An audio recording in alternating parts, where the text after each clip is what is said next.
Y bien, como lo prometimos, ya estamos transmitiendo en vivo a través de mi canal de YouTube. Y si aprendemos algo, habrá una nueva edición para disfrutar hoy con otro personaje, otro invitado de lujo, como todos los jueves, pues para aprender cosas significativas, cosas que nos sirvan para nuestra vida, para nuestro día a día, nuestra cotidianidad. Hoy una persona muy especial, una persona que ha recorrido un mundo con lo que tiene que ver con el tema de la política, consultor político, muchos años de experiencia en esta área, un migrante que fue desde Portugal hasta Venezuela. En Venezuela hizo gran parte de su vida, inició todo lo que es esta carrera profesional que tiene que ver con la política y luego, bueno, empezó a pasear por varios países de Latinoamérica asesorando, ayudando en temas de estrategia política, y con él vamos a conversar hoy desde la experiencia, desde el color de su cabello, porque ese color manifiesta conocimiento, manifiesta experiencia, manifiesta una gran cantidad de información sustanciosa que sé a muchos nos va a encantar. A mí particularmente me gusta mucho el estilo franco, sincero, directo, que además le da autoridad por la experiencia y por los años. Bienvenido, Orlando. Un abrazo a ti desde acá, desde Cartagena. Gracias por aceptar la invitación. Rafael, al contrario, gracias a ti por la invitación y por la gentileza que has tenido en llamarme viejo de manera tan delicada y tan fina. Muchas gracias. Yo no considero que la gente sea vieja. Yo te lo decía Eliana en estos días, la gente tiene tu acumulado juventud prolongada. Y creo que es una cuestión muy ideal, no tiene nada que ver con el aspecto, la apariencia, y de verdad que, como te decía, más allá y que además, bueno, digamos que más sabe el diablo por viejo que por diablo, no es que te esté llamando ahora diablo a ti, pero sí te ha tocado quizás trabajar con muchos diablos en Latinoamérica en temas políticos, porque de eso vamos a hablar hoy, de la política, ¿ok? Y de cómo Latinoamérica ha pasado por grandes situaciones. Hoy día el mundo, no solamente Latinoamérica, está pasando por una situación bien particular, bien atípica, inédita para muchos, en lo que tiene que ver con el tema de que, bueno, ¿qué podemos hacer con esto que está ocurriendo con la pandemia? Si bien en el pasado han existido otras situaciones de pandemia y de virus que han afectado a la humanidad, en esta ocasión pareciera que la cosa ha sido distinta, pero vamos a empezar por lo básico. Antes de entrar a preguntas que también ya nos han hecho y que tenemos aquí y que vamos a dar respuesta, ¿cómo podemos conceptualizar la política? ¿Qué definición podemos dar para entender, sobre todo por el hecho de que la gente tiende a manifestar animadversión a la política? De hecho, uno suele escuchar muchas veces en familias, o solía escuchar antes, quizás hoy no tanto, hoy día no tanto, pero que la política y la religión eran casi no se tocaban porque eran muy polémicos, y para evitar polémica, pues ni se hablaba de política ni se hablaba de religión. ¿Pero qué es política? Mira, puede haber miles, y de hecho hay miles de conceptos. Eso no significa que el mío esté errado y que los otros estén ciertos, ni viceversa. Depende mucho de las vivencias que uno haya tenido. Para mí la política es de las cosas más importantes que hay en la vida. La política es la ciencia y el arte, la combinación de ciencia y arte para conducir sociedades. Entonces,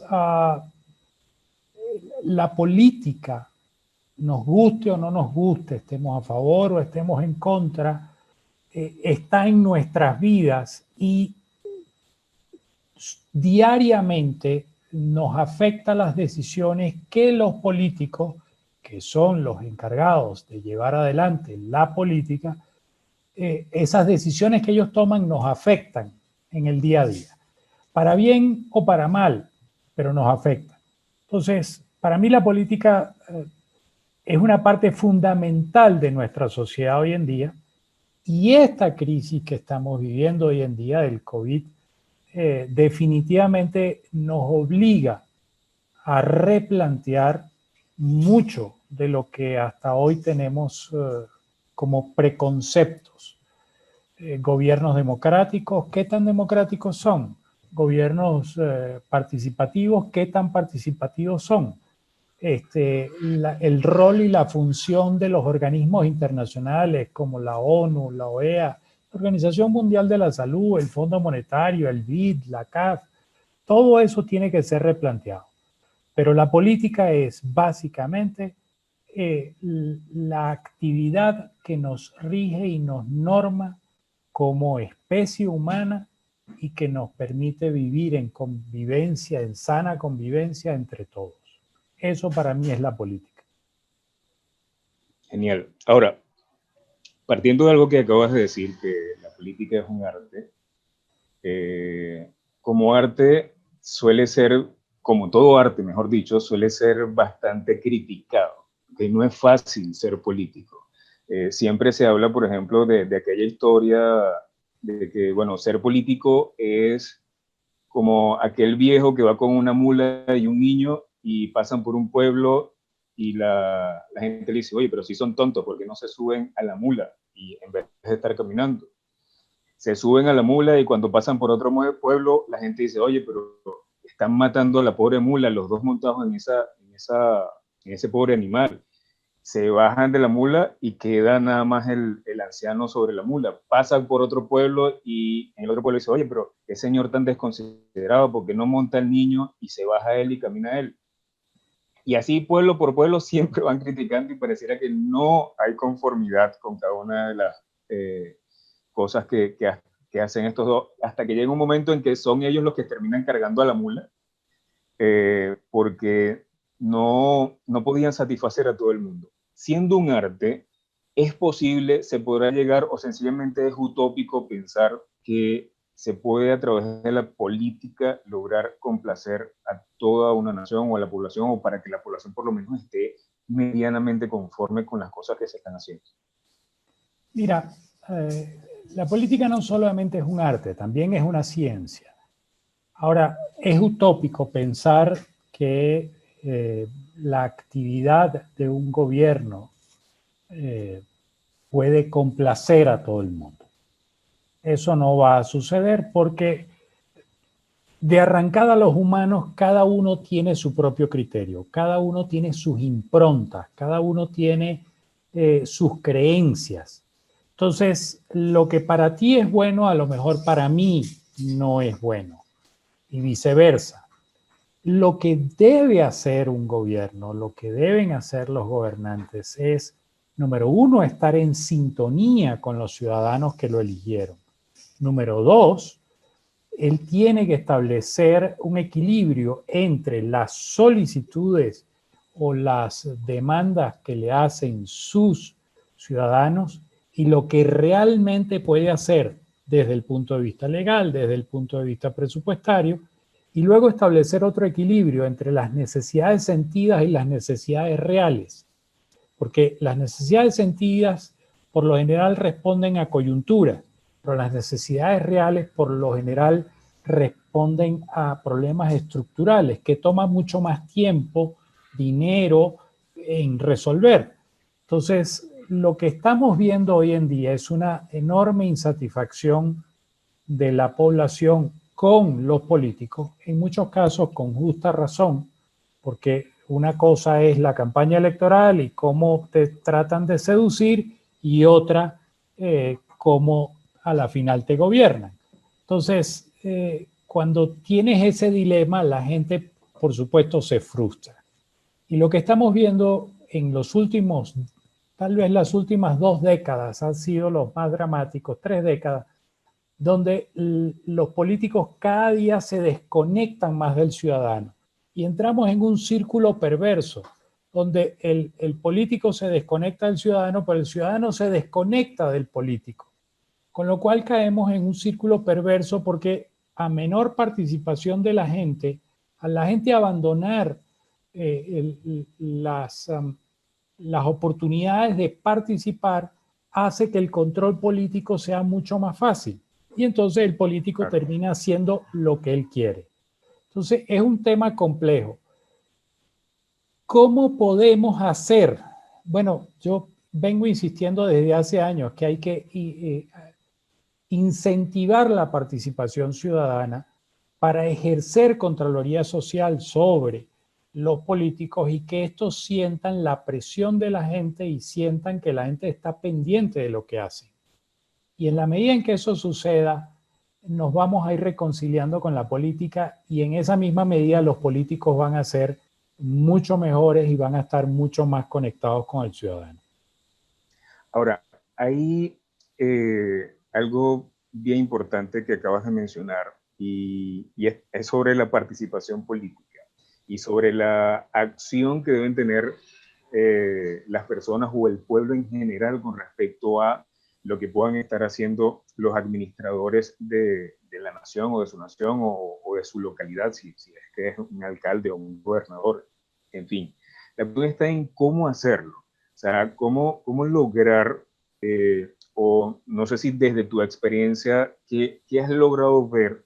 ¿Qué activismos reales han funcionado a la hora de que una persona realmente haga algo y el Estado reaccione ante esa situación, sobre todo por el hecho de que vivimos, por ejemplo, en un continente donde se ha trabajado mucho en función del miedo, del desgaste, del abuso de poder y de una gran cantidad de cosas que la gente termina pues sencillamente apartándose o escondiéndose por temor al daño que puedan ejercer las autoridades. Mira, es correcto, pero ¿qué podemos hacer? Hay que empoderar a la gente, pero la gente tiene que empoderarse a sí misma. Te cuento una anécdota lo más rápido posible de una situación que hicimos en México, por ejemplo, que fue un gran experimento. Okay. Nosotros llegamos a un territorio determinado y no teníamos mucha entrada. El político a quien yo estaba asesorando no tenía mucha entrada, no tenía mucho contacto. Un individuo brillante, un individuo con unas iniciativas espectaculares, pero no teníamos lo que se llama la maquinaria para poder afrontar una contienda electoral a la vuelta de un par de años, que era lo que estábamos planificando.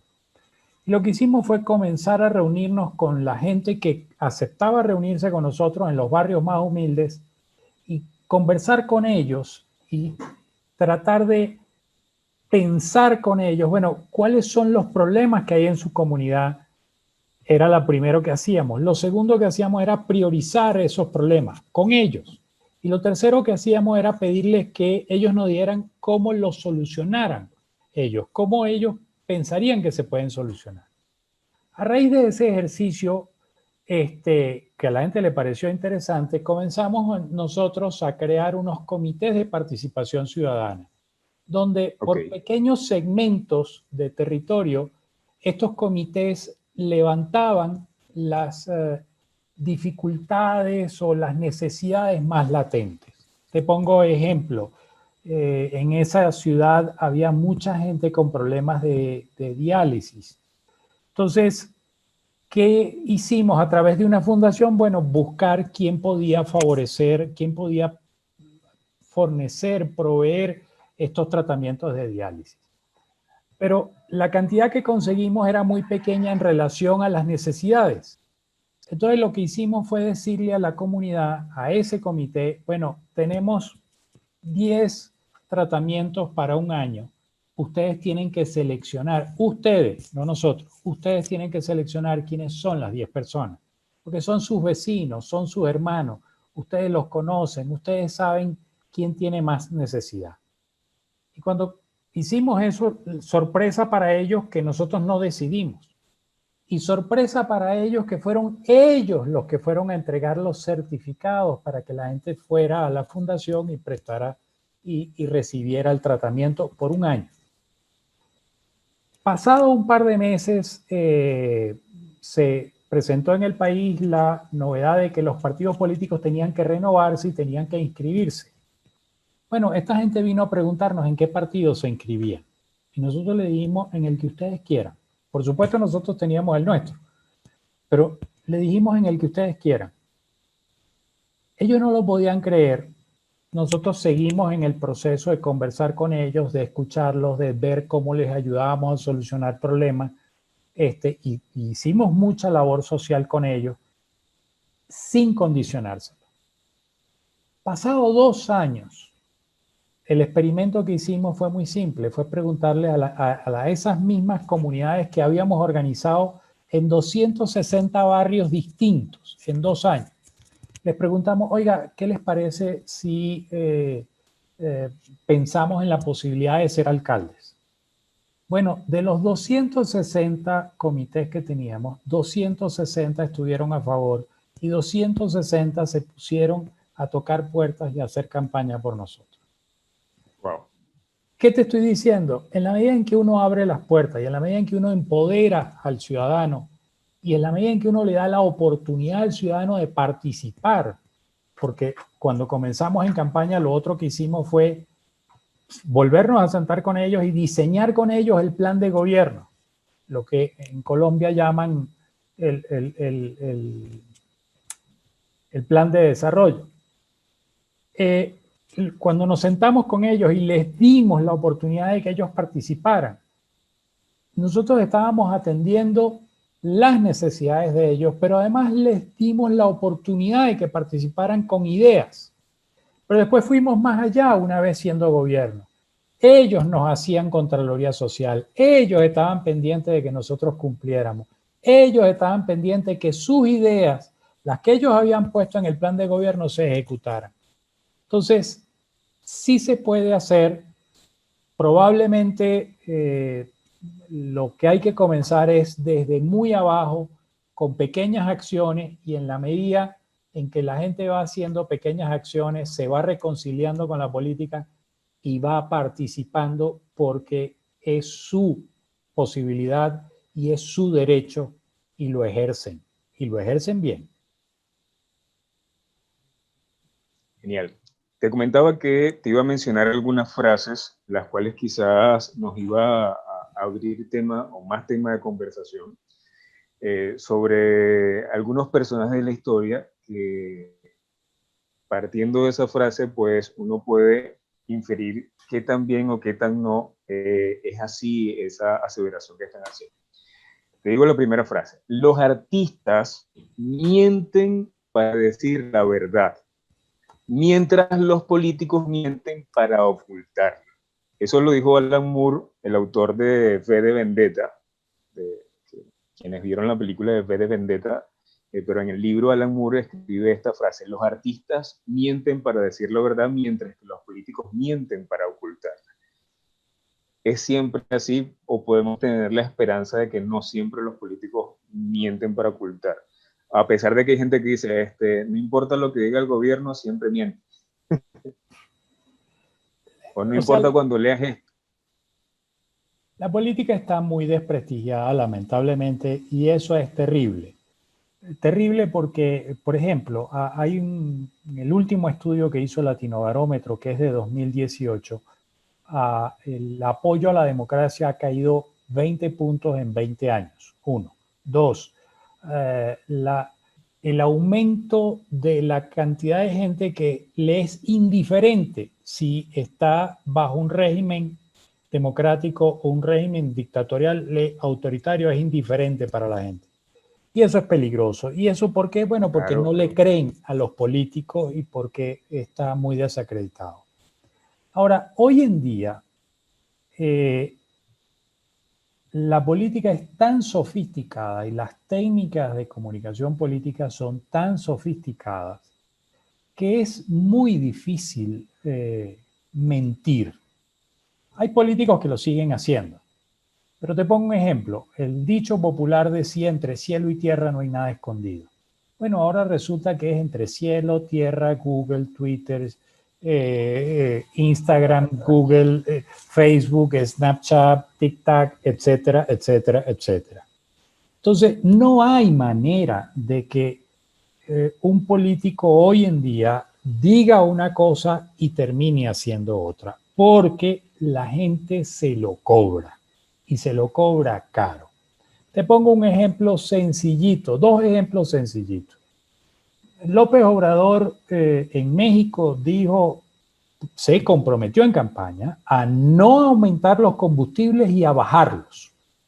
Bueno, hace días, en una de sus ruedas de prensa acostumbradas que hace en las mañanas, dijo, no, yo lo que me comprometí fue a no aumentar. Bueno, le sacaron el video de campaña. Mire, señor, esto fue lo que usted dijo. El presidente Iván Duque aquí en Colombia, ¿qué dijo en campaña? No vamos a aumentar los impuestos. ¿Qué fue lo primero que hizo? Una reforma fiscal para aumentar los impuestos. Sí. Entonces, ¿cuáles son los niveles de popularidad del señor Duque? Bueno, están por el piso. Según una encuesta de hoy, están más arriba. Habría que ver con detalle esa encuesta. No garantizo que esa encuesta sea del todo apegada a la realidad. ¿Cuál es la realidad del señor López Obrador? Bueno, su popularidad ha venido cayendo durante 15 semanas consecutivas, justo a raíz de esta cosa del COVID. Entonces, es más difícil hoy en día. La gente es más instruida, la gente es más preparada y la gente se da cuenta cuando le están mintiendo. ¿No? Y además lo están documentando todo, pues, o sea, ya hoy queda todo grabado en las redes sociales, o sea, y es difícil borrar, o sea, pueden subir un video y alguien verlo y el que está siendo afectado puede borrarlo o denunciarlo, pero es una cosa impresionante que en segundos se multiplica y puedes borrar uno, dos o tres, pero ¿cómo borras todo? No, pero puedes ¿No? borrarlo de las redes, pero ¿cómo lo borras de aquí? Exacto. O sea, yo lo bajo y lo tengo aquí y lo tengo archivado. Se acabó. Exacto. Y de alguna manera, es lo que decía Abraham Lincoln en una oportunidad, se puede engañar a parte del pueblo parte del tiempo, pero no se puede engañar a todo el pueblo todo el tiempo, ¿no? Es correcto. Digamos que Lincoln ya lo tenía visionado hace mucho tiempo. Tú puedes engañar un ratico, pero no todo el tiempo vas a poder engañar a todo el mundo. Mira, hoy en día es muy complicado para los políticos mentir. Y cuando mienten, la gente se los cacha, la gente se los detecta y la gente se los cobra. Se los cobra y se los cobra duro. Y tienen toda la razón, porque le están mintiendo. Claro.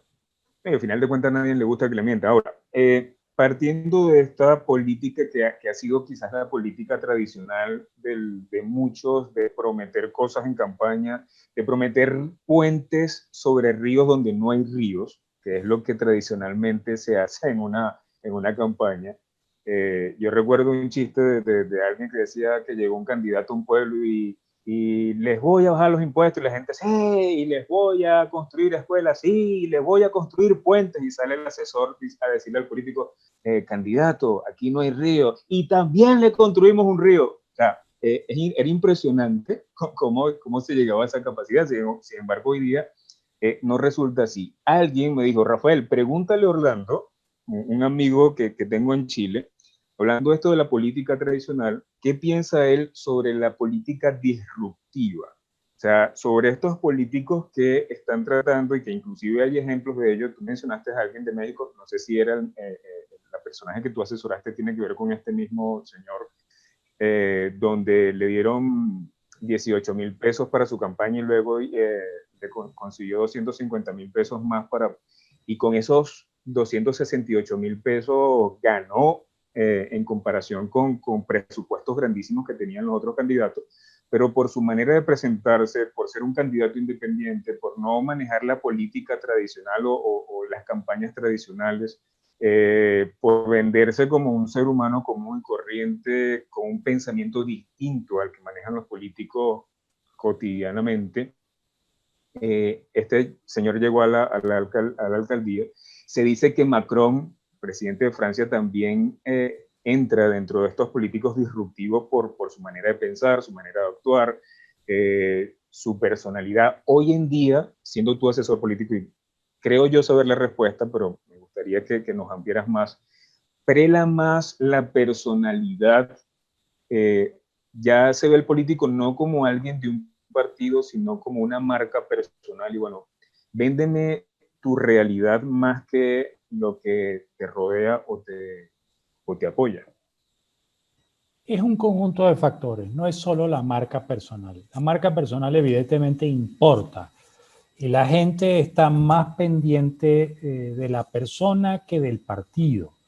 Y la gente está más pendiente de si ese candidato le genera empatía más allá de su plan de gobierno.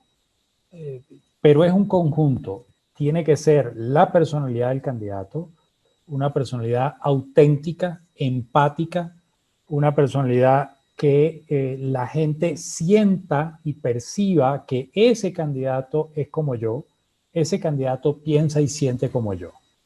Segundo, quienes lo rodean, porque la mujer del César no solo debe ser honesta, sino además parecerlo. Entonces, quienes lo rodean, quién es su equipo, pero además, ¿cuáles son sus planteamientos? ¿Sus planteamientos están conectados con la realidad de la gente o no? Y el tema ideológico, el tema de partido va quedando relegado a un segundo paso, porque el tema ideológico en la década del siglo pasado, en los 50, 60, 70, hasta los 80, tenía mucha importancia y mucho peso. Hoy en día no tiene tanto peso. Entonces, la marca personal sí funciona. El ser disruptivo te puede funcionar si llevas tu mensaje de tal manera que enganche a la gente y que conecte con la gente porque es lo mismo que piensan y es lo mismo que sienten. Pero no basta solo con ser disruptivo. Tienes que ser preparado, lo suficientemente bien preparado para transmitirle certidumbre a la gente. Transmitirle a la gente, bueno, este señor es capaz de hacer esto. Porque cuando la gente apuesta, y hemos visto casos, Hugo Chávez en Venezuela, Bolsonaro en Brasil, y podemos seguir con muchos casos más, la gente apuesta por candidatos disruptivos, pero resulta que son candidatos que o no estaban preparados, caso Bolsonaro me parece que es uno, y el presidente Chávez de alguna manera es otro, o no presentan su discurso disruptivo, oculta su realidad y oculta sus verdaderos intereses, y a la final terminemos gobiernos desastrosos, como ya lo hemos visto. Así que esto es un conjunto de factores. Tu preparación, tu marca personal, tu equipo, tus planteamientos, tu discurso, tu mensaje, tu preparación y sobre todo funciona muchísimo no funciona, es un aporte importante tu pasado. ¿Qué has hecho? ¿Cuál es tu historia? Tu historia te avala, eso es importante y le da una fortaleza enorme a un candidato.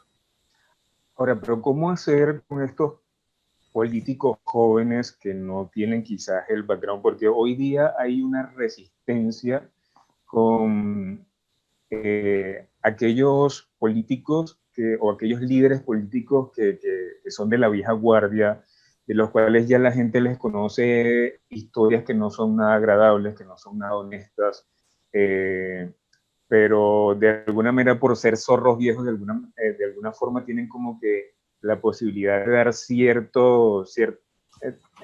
tomar ciertas decisiones que podrían ayudar en casos específicos, pero la gente no los quiere. Quiere gente nueva, quiere sangre nueva, pero resulta que esta sangre nueva tampoco es que tiene un background o una experiencia o algo que de alguna manera pueda ser significativo. Lo escuchaba en un programa español en estos días donde decían que los políticos o quienes están gobernando España ahorita tienen mucha energía, pero les falta experiencia y que las decisiones que han tomado, sobre todo con el tema de la pandemia y todo esto, le ha quedado demasiado grande. Y los especialistas o los analistas, los que estaban haciendo el análisis político, mencionaban que por qué no llamaban a los de la vieja guardia, a expresidentes que de alguna manera podían quizás darle una recomendación, por qué no lo hacían. Entonces pareciera también haber un distanciamiento entre los que tienen la experiencia y los que tienen la innovación o tienen el deseo y la energía y la fuerza. Y la gente está en esa mitad donde, bueno, ¿a quién escojo? ¿Al que tiene la energía pero no tiene la experiencia, o el que tiene la experiencia pero ya como que sus estrategias están un poquito arcaicas y obsoletas? ¿Cómo podemos hacer en ese tema? Mira, te cuento una anécdota de una candidata a diputada al Congreso Nacional, o en todo caso representante, como le dicen en Colombia, de Perú. Tenía 23 años y su contrincante era un hombre que había sido parlamentario por 20 años.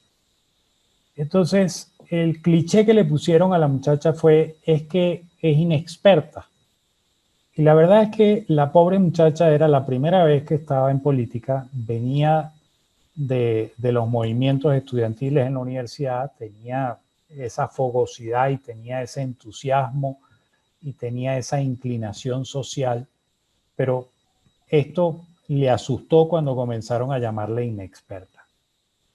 Bueno, yo tuve la oportunidad de hablar con ella y cuando conversamos sobre ese tema yo le decía, pero es que es perfecto que te llamen inexperta. ¿Pero cómo? Muy simple. Es cierto, yo soy inexperta en cómo robar dinero, inexperta en cómo usar los recursos que me da el Estado para hacer mi labor y no hacerla. Soy inexperta en hacer trampas, es verdad. Y la verdad, no quiero esa experiencia. Y con ese discurso esa muchacha ganó y llegó al Parlamento. Ahora, ¿qué hizo esa muchacha después? Bueno, lo que tenía que hacer. Se buscó a gente mucho mayor que ella, que tenía la experiencia y equilibramos las cargas porque tienes que buscar la experiencia cuenta. Entonces, los jóvenes pueden ser disruptivos, sí, los jóvenes puede ser que no tengan experiencia en política, sí, no pasa nada con eso. Con que tengan sentido común, que a veces es de los sentidos más escasos, con que tengan sentido común y con que entiendan que esto se trata de una labor de equipo y que hay que recoger a las voces, a las mejores voces y a los hombres y mujeres mejores preparados para hacer equipo, y esto funciona. Te pongo otro ejemplo, que probablemente tú no lo viviste. Un político en Venezuela, cuando se eligieron los gobernadores por primera vez, a lo mejor tú estabas muy pequeño para esa época. Bueno, este señor lo que hizo fue buscarse a los mejores técnicos que pudo y que no estaban con él, no eran políticos y algunos ni siquiera habían votado por él, pero eran los mejores. Y él lo único que les pidió es una cosa muy simple. Mire, yo lo único que necesito es que usted me diga, ¿usted está de acuerdo en hacer este programa de gobierno? Sí. Bueno, entonces sígase a eso y su lealtad es a esas ideas.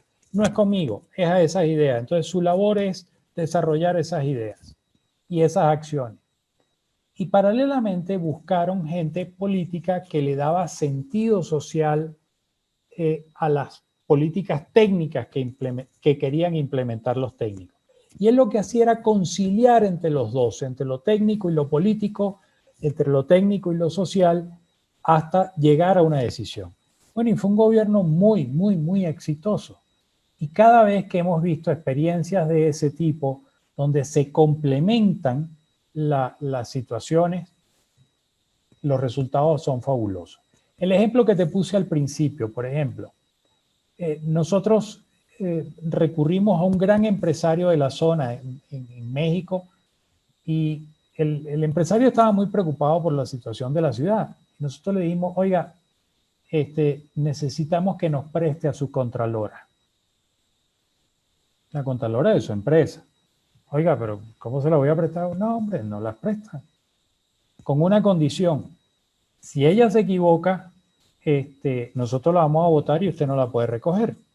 Pero si ella no se equivoca, una vez que termine el periodo, usted la recupera con un aumento de sueldo, además, porque va a ganar menos estos años. Pero préstenos. Claro. Bueno, y lo convencimos y nos la prestó y fue un éxito la señora. Haciendo que Contraloría. Claro, pero ¿qué le daba? ¿Cuál era la garantía que tenía este empresario? Que el presupuesto de la ciudad iba a estar perfectamente bien ejecutado y no iba a haber robo. Claro. Y si la ciudad mejoraba, su negocio mejoraba. Así de simple. Por supuesto. Entonces, no importa que sean jóvenes, no importa que no tengan experiencia. La experiencia se adquiere, pero también puedes aprovecharte de la experiencia de los mayores. Entonces, lo que hay es que establecer equilibrios, tan simple como eso. Ahora, otro factor importante, y ya después de esto entro a la parte de preguntas, porque seguramente nuestra amiga en común, Eliana, te he hecho algunas preguntas de gente que ya me ha hecho preguntas, pero ella siempre está ahí pegada, ajá, ¿y la mía para cuándo? ¿Y mi respuesta para cuándo? Yo sé que hoy día la gente está con el tema de la pandemia y el coronavirus y algo que nos aboca a todos, y ya vamos a llegar a ese punto. Pero algo que quiero también destacar es el tema de los egos.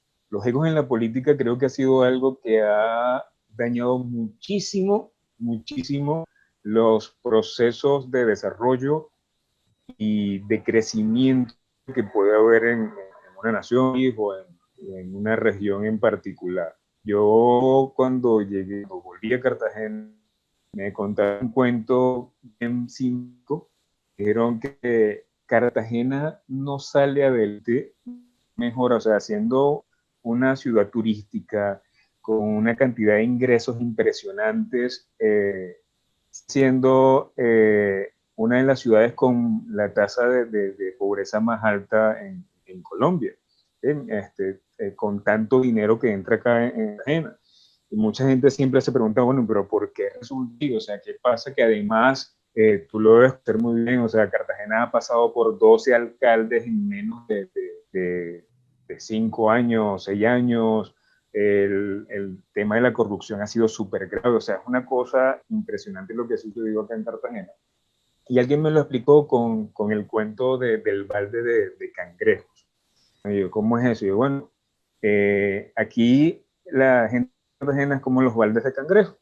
Cuando tú no has visto un balde de cangrejo, yo no, anda para el mercado de Basurto y mira los baldes de cangrejo. Los cangrejos están vivos en el balde. Y tú vas a ver, y yo, ¿cómo es que están vivos y no se escapan? No, eso no se escapa ni uno. Míralo, míralo. Cuando yo voy y observo aquello, veo que cuando una jaiba de esa o cuando un cangrejo de ese intentaba salir del balde para escaparse, para liberarse, para hacer algo distinto y diferente, los otros cangrejos ¡fum!, lo bajaban y lo mantenían en el balde. Yo, oh. Y entonces, cuando me vuelvo a encontrar con este amigo, yo, el problema aquí en Cartagena es que cuando alguien intenta hacer algo, el resto, por una cuestión de ego, lo tumba, lo quitan, hasta lo matan, lo desaparecen, porque es que si no lo hago yo, pues no lo va a hacer nadie. Y sencillamente me interesa que va a ganar, o sea, me interesa que se mantenga el status quo como punto. ¿Qué pasa con el tema de egos y qué podemos hacer con los egos en la política? Mira, los egos han destruido civilizaciones enteras. Los egos no solo están en la política, los egos acaban con matrimonios, acaban con relaciones, acaban con negocios, con empresas, con todo. Los egos es un tema muy, muy complicado. Y en política, el tema de los egos es peor aún, lamentablemente. No es fácil de resolver el problema. Una de las cosas por las que yo termino siendo amigo de mis clientes, lo cual a veces no es del todo bueno, pero después de un largo trayecto acompañándolo, es por la rudeza que yo tengo con ellos en ocasiones en tratar de bajarle los humos y que pongan los pies sobre la tierra. El que tú seas un diputado, un senador, un gobernador, un alcalde, oye, tú tienes sangre roja igual que todos. Llegaste a este ¿Tienes mundo alguna sin... anécdota? ¿Tienes Llegaste a alguna este... anécdota así de haberle bajado a alguien? ¿Qué Sí, le dijiste? tengo muchas, muchas, muchas, muchas, muchas, muchas. No, no Por tienes que ejemplo, mencionar el personaje. No, háblame del pecado más no del pecador. eh, una vez me tocó trabajar con un hombre inmensamente rico. Por supuesto, había sido un hombre exitosísimo en la vida, pero muy exitoso, tremendamente exitoso, un hombre riquísimo, o sea, asquerosamente rico, si eso describe un poco, pero rico porque lo había trabajado durante muchos años. Claro, Había sido espectacular lo que había hecho. Entonces, en un debate que tuvimos sobre una manera, yo le escribí un discurso que él tenía que dar, lo estábamos ensayando y entonces él no estaba de acuerdo con una parte del discurso. Entonces entramos en un debate de por qué no estaba de acuerdo. Entonces, en vista de que sus argumentos yo se los volteaba y se los volteaba y se los aniquilaba, llegó un momento en que sacó la frase típica: es que usted no conoce a los de acá. Es que usted no sabe cómo son las cosas en este país. Entonces yo le dije, bueno, a mí me parece que usted tiene toda la razón. Ahora, déjeme hacerle una pregunta. ¿Cuántas campañas ha hecho usted? Bueno, usted sabe que esta es mi primera campaña. Ah, ok. ¿Por qué? No, porque si esta es su primera campaña y yo he hecho 300, hay alguna diferencia. Por supuesto que a ello le cayó muy mal al pobre hombre. Entendió que la había embarrado, como dicen aquí. Tomamos un receso. En aquella época yo fumaba, él también. Entonces cada uno de nosotros se fue por un lado a fumar. Después de un par de cigarrillos y un par de cafés, volvimos a sentarnos y el señor no volvió a cuestionar nada. Y entendió que el sentido que yo le había dado a aquel discurso era para humanizarlo y que había que poner los pies sobre la tierra y él tenía que bajar de su pedestal de hombre absolutamente rico en un país donde el 60% de la gente es pobre. Y que si queríamos ganar teníamos que ir por los votos de la mayoría. Y la mayoría era gente muy humilde, gente muy pobre, gente que jamás en su vida podría tener una fortuna como la que él tenía. Y él a la final lo entendió. Y a la final nos llevamos bien, pero fueron debates duros. no me imagino.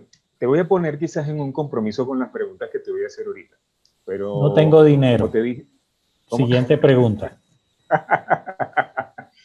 eh, si tuvieras que elegir entre estas tres cosas que te voy a mencionar, ¿cuáles dirías? ¿Derecha, centro o izquierda? Yo no creo en ninguna de esas cosas. No, En ninguna. Mira, uno, el muro de Berlín se cayó. ok. Dos, la crisis económica del año 2008 confirmó que eso de izquierdas y derechas. Y tres, esta circunstancia que estamos viviendo ahora, donde un enemigo microscópico, que hay que verlo en un microscopio, nos tiene a todos de rodillas, nos tiene a todos encerrados en las casas, y esto le da a izquierdas, a derechas, a centros, a todo el mundo. ¿Yo en qué creo? Yo creo en la gente que lo quiere hacer bien. Ok. Y esa gente uno la va detectando y esa gente uno la va, en la medida en que tú conversas con esa gente, en la medida en que tú conoces a su familia, conoces a su entorno, conoces cómo piensan, conoces sus ideas, uno va entendiendo que no pasa nada. Mira, el cuento que te acabo de echar del hombre riquísimo era de un hombre de derecha, conservador, absolutamente conservador. Pero también he trabajado para gente de izquierda y de izquierda muy avanzada y muy progresista, pero gente que quería hacer las cosas bien. Entonces yo no tengo ese tipo de conflicto. Entonces eso para mí es absolutamente intrascendente. Bien, no, genial, genial, me encanta. Ahora, eh, es difícil quizás poder hacerse una imagen de alguien en estos temas, pero si se te preguntara ahorita un personaje que admires en el mundo político y por qué, ¿a quién mencionaría o no lo hay?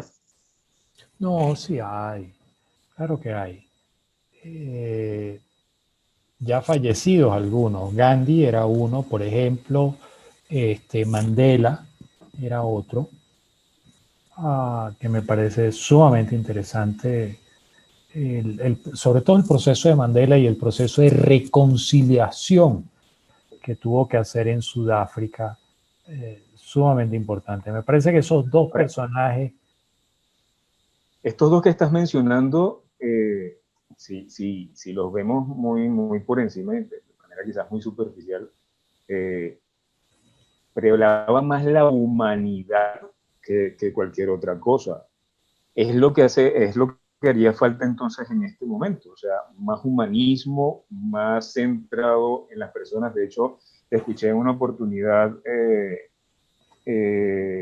el, el tema de las habilidades blandas en la educación es fundamental, es algo que yo siempre digo y es necesario que, bueno, en la medida que muchos gobiernos también empiecen como que a optimizar los currículum educativos en función del crecimiento y el desarrollo personal, pues se van a optimizar y se van a conseguir muchas más cosas. Pero un elemento que tenían en común estos dos personajes que acabas de mencionar era su capacidad humana de poder acercarse al otro, y pues por supuesto el ego no era algo que estaba en ellos, o si estaba muy poco o de una manera muy justa. Claro, pero voy más allá. Te pongo otro ejemplo que todavía está vivo. Felipe González en España. Yo Okay. vi una entrevista que él hizo, era para su reelección, que por cierto perdió contra Aznar. Y él contó una historia impresionante. En la época en que todavía existía el franquismo, previo a la democracia, él era abogado, bueno, es abogado, especialista en laboral. Entonces él defendía sindicatos. Bueno, cuando llega la democracia, comienza el proceso democrático en España, él era oposición. Y una de las cosas que tuvo que hacer el gobierno de ese momento era cerrar una fábrica. Bueno, él se opuso al cierre de esa fábrica y se juntó con el sindicato y defendió el sindicato y defendió la fábrica.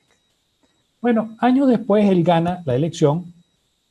¿Y cuál es de las primeras cosas que le tocó hacer? Cerrar esa fábrica. Porque una cosa es cómo lo ves de los lentes que usas cuando estás en la oposición y los lentes que usas cuando estás en el gobierno. Y él tuvo que admitirlo. Pero entonces hizo un proceso interesante. ¿Cuál fue el proceso? Sentarse a hablar con los obreros que había defendido años atrás y decirle, mire, la fábrica es inviable. No hay manera de sostener esta fábrica. Ahora no los vamos a abandonar. Vamos a discutir con ustedes un proceso de cómo nos reinventamos, cómo nos reeducamos, cómo el Estado puede aportar para que ustedes consigan otro oficio. Y durante un año nosotros nos ocupamos de ustedes mientras ustedes se capacitan para después, o bien se van a otro empleo o bien vemos qué hacemos. Al final del año, un grupo de esta gente le presentó un plan de cómo hacer viable la fábrica. Y la fábrica sigue en operación 30 años después. Entonces, lo que te quiero decir es, el año pasado, por ejemplo, el año pasado fue el año donde más se gastó en armamento en el mundo. El presupuesto el gasto de armamento, o sea, para matarnos tú y yo, armas para matarnos entre nosotros, aumentó, si no me equivoco, si la memoria no me falla, en 19%. Explícame para qué diablos sirven esas balas y esas bombas y esos cohetes y todas esas porquerías contra el COVID de hoy. No sirven para nada. Entonces, el tema es enfocarse en la gente. El tema es que los ciudadanos son los que hacen sociedades, comunidades, países. El tema es que gastamos dinero, o los gobiernos tienden a gastar dinero en cosas que a la final, y el COVID lo está demostrando, no sirven para nada y hay mientras tanto la brecha entre ricos y pobres cada día es más grande, mientras que hay acumulación de riquezas de un lado y acumulación de pobreza en otro. Entonces, tiene que haber equilibrios y yo espero que esta situación de la pandemia permita replantear todo el juego. El COVID vino a patear el tablero, pateó la mesa y se cayó el tablero. Bueno, y ahora hay que recoger las piezas y rearmar el tablero y ver cómo creamos una sociedad nueva y un mundo nuevo, porque a como vamos y a como estamos, esto no va a funcionar. Bueno, tomando en cuenta este comentario que acabas de hacer, voy a hacer ya la pregunta de nuestra amiga. Y cito, ¿qué escenario le espera a los políticos luego de esta pandemia? Si uno observa la opinión pública a nivel mundial expresada sin tapujos a través de las redes sociales y poco más diplomáticamente en las columnas de opinión, los medios tradicionales, todo parece indicar que muchos líderes han perdido credibilidad y confianza. El COVID-19 pudo ser una crisis para brillar como líderes políticos, pero creo que lo que se impuso fue una gran decepción colectiva. O más bien sería que la ciudadanía se le pasó la mano con sus expectativas. Esa es la pregunta que nos hace nuestra amiga Eliana. A ver, ¿qué le espera a los políticos? Bueno, muy simple. O se reinventan o se reconectan con los ciudadanos, o entienden que entramos en la era del liderazgo participativo, que entramos en la era del diálogo permanente con la sociedad, o sencillamente mueren igual que va a morir el virus. Puede ser que tarde un poco lo del virus en morir, pero morirá. Hasta el día de hoy la humanidad ha logrado vencer a todos los virus. No ha habido un virus que haya acabado con nosotros. Y este también lo vamos a vencer. Claro. Sin duda. ¿Tardará un poquito más? Sí. Entonces los políticos o se reinventan y se reconectan con la sociedad o van a fallecer. 1. 2. Yo no creo que la gente tuviera altas expectativas. Porque entramos en una espiral de incertidumbre enorme, porque no sabíamos qué estaba pasando. Todos los gobiernos los agarró con los pantalones abajo, nadie estaba preparado para esto. Los niveles de pobreza no contribuyen a sobrellevar esto. Durante años estuvieron recortándole dinero a la salud y a la educación porque era fácil hacerlo, pero entonces ahora estamos pagando las consecuencias de haber debilitado el sistema de salud y el sistema de educación. Entonces, yo no creo que la gente tuviera grandes expectativas. Lo que la gente sí ha hecho, y muchos políticos no se han dado cuenta, es que la gente se ha sentado a conectarse con la política. Porque yo necesito saber qué me va a decir el presidente. Yo necesito saber qué me va a decir el ministro. Yo necesito saber cuándo puedo volver a salir, cuándo puedo volver a trabajar, cuándo puedo abrir mi oficina, cuándo puedo ir a mi fábrica o a mi trabajo. Entonces yo sí estoy pendiente. Y como estoy pendiente, entonces comienzo a ver las brutalidades que a veces cometen. Casos como, por ejemplo, el de las camionetas de la presidencia de Colombia. O sea, yo no sé si hacen falta o no hacen falta. Lo que sé es que es absolutamente inoportuno. Lo que sé es que si estás recortándole dinero, estás sacando dinero de los fondos de pensión, estás sacando dinero de los municipios y de los departamentos, no puedes ir y gastarte la fortuna que te gastaste en unas camionetas blindadas cuando hay gente pasando hambre. Entonces, la gente, lo que está sucediendo es que la gente está mucho más pendiente de lo que están haciendo los políticos. Y luego hay políticos que no entendieron la gravedad de esto y sencillamente sobredimensionan la oferta de lo que pueden hacer. No se preocupen, esto lo llevamos rápido, de esto salimos. Bueno, pero es que no es fácil salir de eso. Algunos han pensado que los decretos resuelven problemas. Entonces, decreto de cuarentena, todo el mundo en su casa. Bueno, eso se decreta fácil, se escribe en un papel y se firma. Ah, sí, pero Cuando tú tienes un país como este, donde el 60% de la gente trabaja en el sector informal, es decir, que dependen de lo que hacen día a día, cuando tú los encierras en su casa por un mes, oye, les complicas la vida, porque no tienen ingresos, no tienen ahorros. Entonces, pienso que no ha habido grandes expectativas de la población, lo que ha habido más bien ha sido frustración ante los desatinos de muchos de los gobernantes, que además no han sido claros, les cuesta hablar claro. Te pongo un ejemplo rapidito para redondear la idea. Angela Merkel hace 45 días atrás. Angela Merkel se paró frente a la televisión nacional y le dijo, mire, lo que nos viene es muy serio. Lo que nos dicen los expertos, no yo, los expertos, es que el 70% de la población se puede infectar. Lo que nos dicen es que se va a morir mucha gente. Lo que nos dicen es que tenemos que hacer el sacrificio de quedarnos en casa y esto va a maltratar la economía. Y le habló claro a la gente, sin mentiras. Entonces la gente sabía a qué atenerse. Es decir, la gente lo que busca es certidumbre de sus líderes. Y estos líderes, tratando de engañar, tratando de manipular, tratando de no presentar la realidad como es, cruda y dura, con palabras bonitas, suaves, lo puedes hacer, pero tienes que decir la verdad. Lo que hacen a la final es generarle más incertidumbre al ciudadano y por ende más estrés al ciudadano. Entonces, con la pregunta de nuestra amiga, yo no creo que hubo excesivas expectativas de los ciudadanos. Creo que lo que ha habido es excesiva frustración por el desatino de muchos de nuestros gobernantes, y los políticos o se reinventan y se reconectan con los ciudadanos y entienden que llegamos a la era del liderazgo participativo, o igual que el virus, morirán.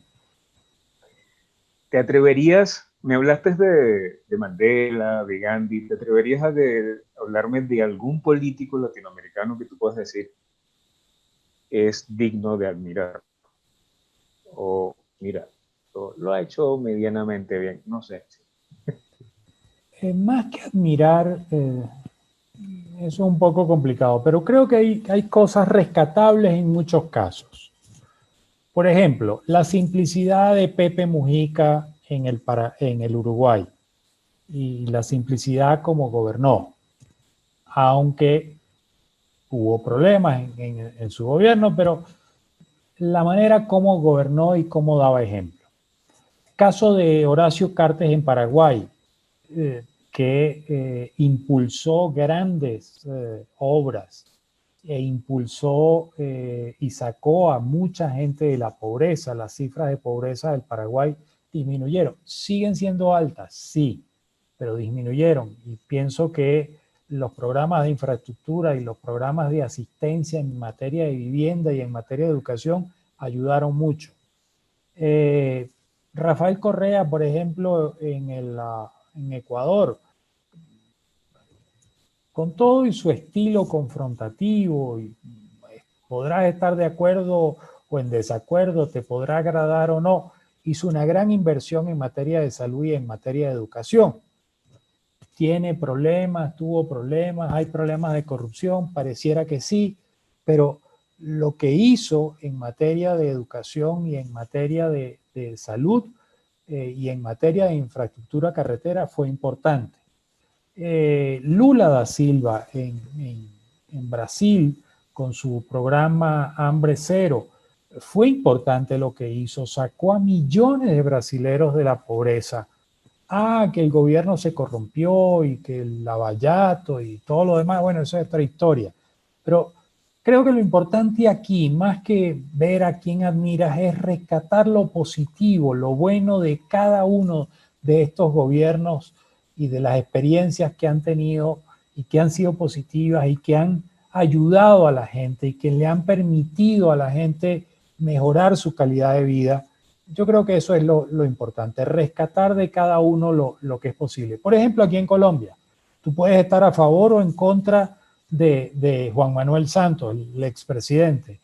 Lo puedes criticar todo lo que te dé la gana. pero ¿cuántas vidas se le deben a él, a su empeño de hacer la paz? Con todos los errores que pueda tener, con todas las fallas que pueda tener el proceso de paz, que seguramente las tiene, con todo lo que le quiera criticar. Solo el saldo en vidas salvadas. ¿Cuánto vale eso? Por ejemplo, Claro. un año después de cerrado de firmado los procesos de paz, el hospital militar de la ciudad de Bogotá tenía varios pisos desocupados. Eso no se había visto nunca.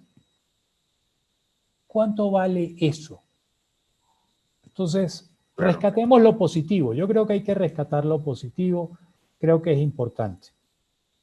Genial. Ahora, ya para ir cerrando, porque ya nos quedan unos minutos, quiero cerrar con dos cosas. Te voy a mencionar una primero, me das la respuesta y bueno, y ya la última pregunta para como cierre definitivo del programa y para que te despidas y nos dejes un mensaje al final.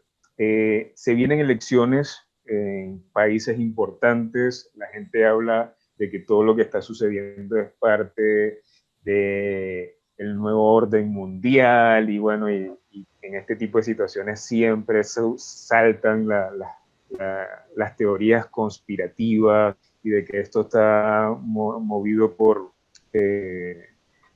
tentáculos y por brazos y manos peludas y todos estos cuentos.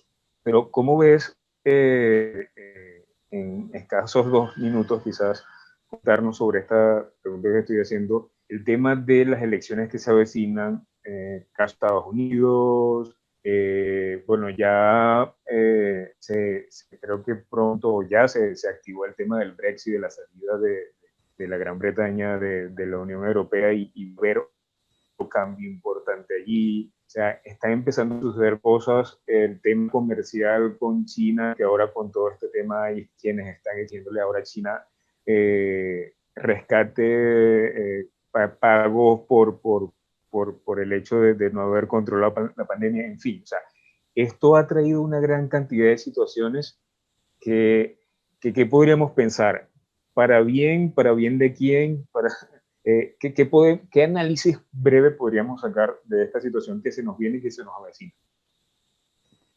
Mira, el tema de los Estados Unidos me parece que está muy complicado. Antes de la pandemia, mi tesis era que el señor Trump probablemente se podía reelegir. Hoy, al día de hoy, esto puede cambiar, la política es muy dinámica, pero al día de hoy me parece que el señor Trump la tiene muy complicada, pero supremamente complicada porque su tetarudez de decir esto es una gripecita, tal y qué sé yo, bueno, tienes 1/3 de los infectados del mundo y tienes la 1/4 parte de los fallecidos en el mundo producto de este virus. Y eso le puede pasar una factura enorme al presidente Trump.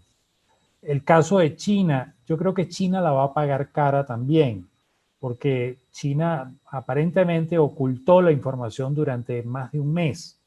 Y esto, hay simulaciones que dicen que si China hubiese tomado acciones los primeros 5 días, el nivel de contagio y de muerte hubiese sido inferior al 95% de lo que terminó siendo.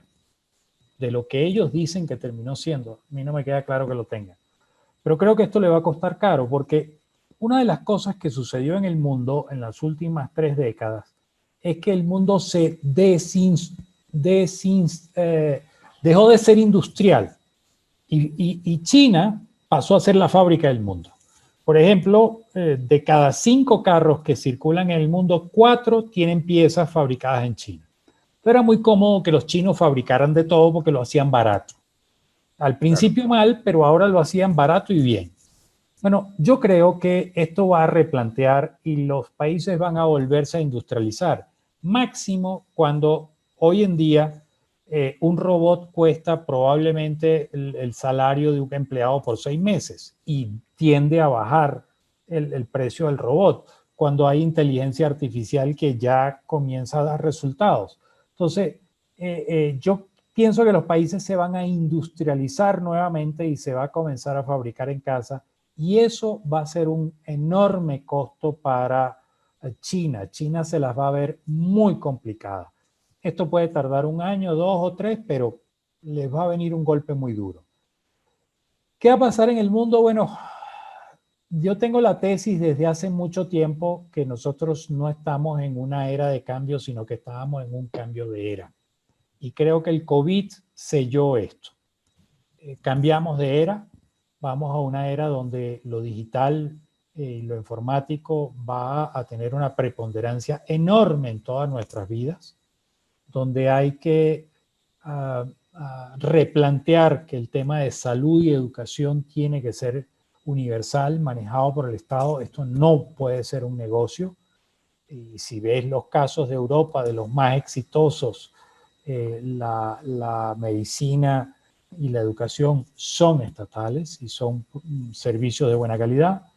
El tema del agua, que en muchos países se privatizó, ese tema va a tener que revertirse probablemente, porque además vamos a tener dificultades con el agua. Entonces, va a tener que revertirse. Y el otro tema es que el Internet probablemente termine siendo un derecho humano y por lo tanto termine siendo gratuito para todos. Entre otras cosas, para acabar con esta brecha de la diferencia entre ricos y pobres, un debate que va a tener, varios debates van a tener que darse. Uno es el de el ingreso universal. Probablemente ese es un debate que hay que dar y que tengamos que ver si vamos hacia eso o no. Problemas globales como narcotráfico, trata de armas, tráfico de armas, trata de personas, crisis climática, son problemas globales y tienen que tener respuestas globales, lo cual quiere decir que probablemente vamos a tener que llegar a una constitución mundial que nos dé un marco referencial de cómo atacar problemas y cómo prever problemas que hoy no los vemos, pero que en su momento se presentarán y que tendremos que tener un protocolo de cómo actuar. Porque esto del COVID, por ejemplo, no es lo mismo la decisión que tomó China, a la que tomó la India, a la que tomó Estados Unidos, a la que tomó Brasil, la que tomó Colombia, a la que tomó Venezuela. Claro. Cada país tomó una decisión distinta. Y resulta que si todos hubiésemos tomado las mismas decisiones, probablemente hoy estaríamos en menos desgracia de lo que estamos hoy en día. Entonces, pienso que es hacia allá, hacia donde vamos. Bueno, ya me resolviste la otra pregunta. Ya no hace falta hacerla, ¿verdad? Genial. Con esto que acabo de decir, pues me surgen muchas más interrogantes, me surgen muchas más cosas. Es de verdad súper, súper, súper instructivo poder conversar contigo, súper fresco. A pesar de las situaciones, pues el poder avisorar cosas y la manera tan centrada como estableces las posiciones sin caer en radicalismos y posturas que no van a ir sino más allá de la solución, la respuesta y que algo que nos beneficie realmente a nosotros, me parece extraordinario. Fue para mí un verdadero gustazo, un placer poder contar contigo, tenerte acá en el programa. Sé que no va a ser de mi parte en la primera y la última y espero que tampoco lo sea para ti, que en otras oportunidades podamos seguir conversando de muchas otras cosas porque, como bien lo dijiste al principio, la política es algo que no solamente abarca lo que tiene que ver lo gubernamental o lo estatal, sino que la política es algo que nos arropa en muchas áreas y muchos aspectos de nuestra vida. Yo que trabajo en el área corporativa siempre le hablo a los empresarios, a los dueños de empresas, a los microempresarios, a la gente que está arrancando, que es importante y es vital que vayan construyendo su gobierno corporativo, y eso habla de las políticas dentro de la empresa y una gran cantidad de cosas, y la gente a veces como que no entiende, se les va el por qué es importante eso, pero definitivamente la política es algo que está en todas las áreas, en todos los aspectos de nuestra vida. Y bueno, ojalá podamos más adelante seguir filosofando. Un abrazo inmenso para ti. Gracias de verdad por este tiempo que nos has dado. Cada vez que una persona da tiempo, está dando vida. Y eso es un regalo súper extraordinario que pues se valora muchísimo. De verdad, muchísimas gracias. No, Rafael, nada que agradecer, por favor. Al contrario, gracias a ti por la oportunidad. Agradable la conversa. el tema da para muchísimo más, así que a tus órdenes cuando quieras. Y a quienes, no, a quienes han participado, quienes han hecho sus preguntas, pues se los agradecemos. Y si quedan algunas pendientes, pues yo mañana o pasado mañana me dedico a contestárselas a quien escriba y encantadísimo de la vida. Por supuesto, este programa va a quedar colgado en mi canal de YouTube. Abajo en la descripción van a estar los puntos de contacto de nuestro amigo Orlando Goncalves, a quien a través de sus redes sociales, Instagram, Facebook, Twitter, pueden hacerle todas las preguntas, dudas, seguir preguntándole cosas. Si necesitan alguna asesoría a nivel de política, pues es uno, como yo lo digo, de los duros en este tema por la experiencia, por, como lo dijo él hace un rato, las 300 campañas en las que ha estado y que ha asesorado a muchísima gente y en la cual ha tenido también un éxito bien significativo. Nos vemos la próxima semana y si aprendemos algo, cuídense mucho.